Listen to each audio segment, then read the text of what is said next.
Halo semua, nama gue Ilham Kadri. Di video kali ini gue akan membahas sedikit hal yang gue pelajari di bukunya Marilyn Manson, yaitu sebuah seni untuk bersikap bodo amat. Setelah membaca buku ini, gue mendapat banyak pelajaran yang bisa gue aplikasikan ke kehidupan sehari-hari gue, yang membuat gue itu lebih bahagia dari sebelumnya. Mungkin yang pertama yang akan gue bahas ialah apa hubungan antara seni dan sikap.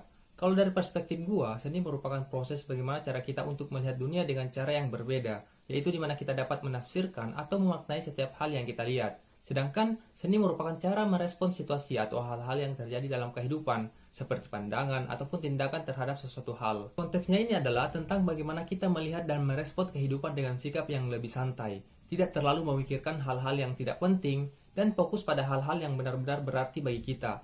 Sama seperti halnya ketika kalian datang ke sebuah pameran seni misalnya. Tentunya kalian pasti banyak berjumpa dengan lukisan ataupun karya seni yang belum pernah kalian jumpai sebelumnya. Dan pastinya membuat kalian bingung terhadap hal tersebut.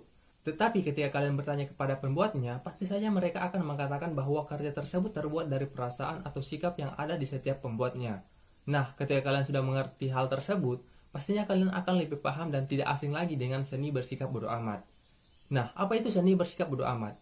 Gampangnya adalah bagaimana suatu hal dapat merubah sikap kita terhadap hal lainnya, semacam cara kita untuk tidak merespon hal yang tidak kita inginkan. Kita tidak bisa terus-terusan untuk bereaksi sama terhadap hal apapun itu. Misalnya ketika sebelumnya kita pernah merespon suatu hal dengan baik, bukan berarti kedepannya kita akan bersikap atau merespon sama dengan hal sebelumnya. Salah satu poin penting dalam buku ini adalah pentingnya mengidentifikasi nilai-nilai dalam hidup kita.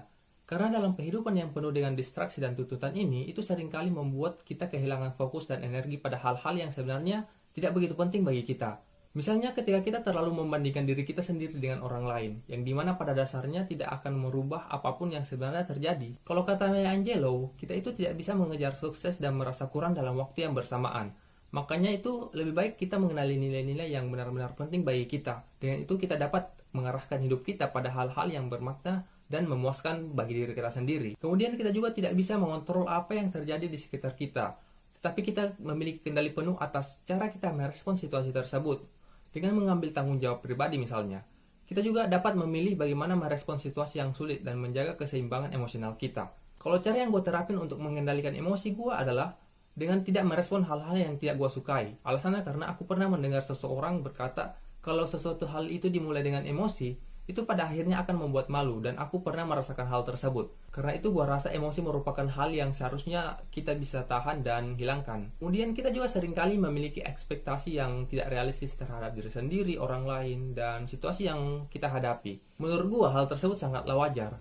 Karena kalau kata pepatah stoik, jangan pernah meyakini suatu hal pasti akan terjadi, tetapi yakinilah bahwa hal tersebut itu tidak akan terjadi. Dengan memahami keterbatasan kita dan menolak ekspektasi yang tidak realistis, kita dapat mengurangi kekecewaan dan menghadapi kehidupan dengan lebih bijaksana. Hal lain yang ada dalam buku ini adalah keterbatasan dan kematian. Meskipun ini mungkin terdengar klise, tapi menghadapi keterbatasan dan kematian, gua rasa adalah bagian dari kehidupan yang dapat memicu kita untuk hidup dengan lebih autentik dan berani. Kalian pasti pernah mendengar seseorang berkata, kita sama-sama manusia kok. Hal itu bisa didengar ketika ada seseorang ingin berkelahi. Karena mereka meyakini bahwa mereka sama, yang pada akhirnya mereka berani untuk berkelahi. Nah, ketika kita menyadari bahwa hidup kita singkat dan penuh dengan takdir, kita menjadi lebih berani untuk mengatakan hal-hal yang memang kita tidak sukai. Kemudian, keterbatasan waktu dan energi. Kita memiliki keterbatasan waktu dan energi sehingga kita perlu memilih dengan bijaksana bagaimana cara kita menghabiskan waktu dan apa yang menjadi prioritas bagi kita. Dengan memahami konsep tersebut, kita dapat mengelola waktu dan energi kita dengan lebih efektif. Dan yang terakhir, buku ini juga membahas tentang konsep-konsep keseimbangan emosional. Emosi adalah bagian yang tak terpisahkan dari kehidupan kita, dan buku ini mengajarkan tentang pentingnya memahami dan mengelola emosi kita. Dengan mengembangkan keseimbangan emosional, kita dapat hidup dengan lebih harmonis dan bahagia. Yang intinya, buku sebuah seni untuk bersikap bodo amat ini merupakan gabungan antara filsafat, psikologi, dan cerita pribadi yang memberikan wawasan dan pandangan baru tentang kehidupan.